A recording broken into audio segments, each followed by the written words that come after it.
আসসালামু আলাইকুম ভিউয়ার্স, আশা করি সবাই অনেক ভালো আছেন। আমরা যাইতেছি চন্দ্রনাথ পাহাড় ট্রেকিং করার জন্য। যাওয়ার পথে সবার হাতেই দেখতেছি একটি করে লাঠি। তাদের দেখা দেখি আমরাও একটি করে লাঠি ভাড়া নিলাম। এই লাঠির সাহায্যেই আমরা মূলত পুরো পাহাড়টি ট্রেকিং করব। চন্দ্রনাথ পাহাড় চট্টগ্রামের সীতাকুণ্ড বাজার থেকে 4 কিলোমিটার পূর্বে অবস্থিত, যা দর্শনার্থীদের কাছে ট্রেকিংয়ের জন্য অন্যতম জনপ্রিয় একটি রুট। চন্দ্রনাথ পাহাড়ের উচ্চতা উইকিপিডিয়া অনুযায়ী প্রায় 1152 ফুট। পাহাড়ে উঠতে আনুমানিক প্রায় 1.5 থেকে 2 ঘন্টা লাগবে। আর এই দীর্ঘ পথ ভারী পোশাক গায়ে থাকলে অনেকে অসুস্থ বোধ করব।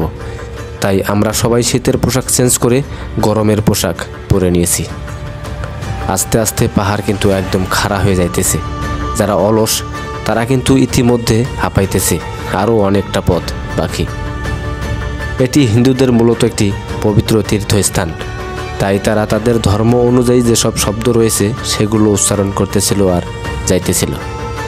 আমরা মূলত পাহাড় ট্রেকিং করার জন্য এবং পাহাড়ি দৃশ্যগুলো উপভোগ করার জন্য এখানে এসেছি। খাড়া পাহাড় হওয়াতে সময় বাড়ার সাথে সাথে সবার মধ্যে একটা ক্লান্তির ছাপ পড়তেছিল।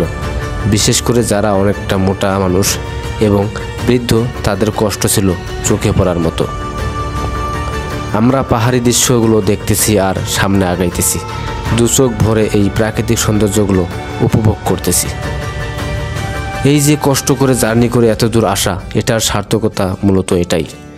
টাকা পয়সা জমিয়ে লাভ নেই যদি সেগুলো আপনি সঠিক সময়ে ব্যবহার করতে না পারেন।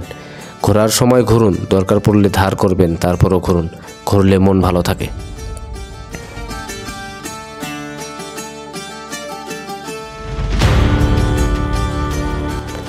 আমরা এখন আছি বিরাপাক্ষ মন্দিরে। এখানে আসতে প্রায় 1.5 ঘন্টার মতো সময় লাগে।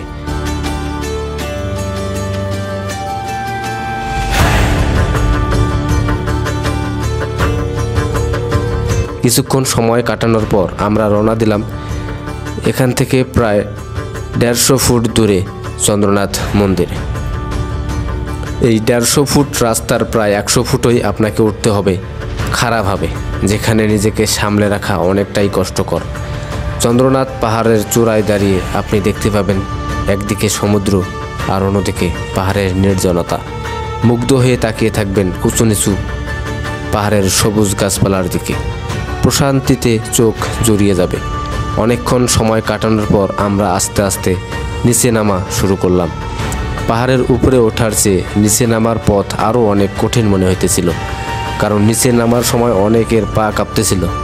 এছাড়া অনেকের হাঁটার অভ্যাস না থাকাতে পা এবং মাজায় ব্যথা শুরু হয়ে গিয়েছিল, তাই সঠিকভাবে কদম ফেরানোটা অনেকটা কষ্টকর ছিল।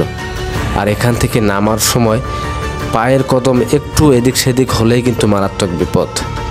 অবশেষে আমরা একদম নিচে চলে আসলাম। তো দর্শক, এই ছিল আমাদের চন্দ্রনাথ পাহাড় ট্রেকিংয়ের ভিডিওটি কেমন লেগেছে অবশ্যই কমেন্ট করে জানাতে ভুলবেন না। ভালো থাকবেন। আল্লাহ হাফেজ। ধন্যবাদ সবাইকে।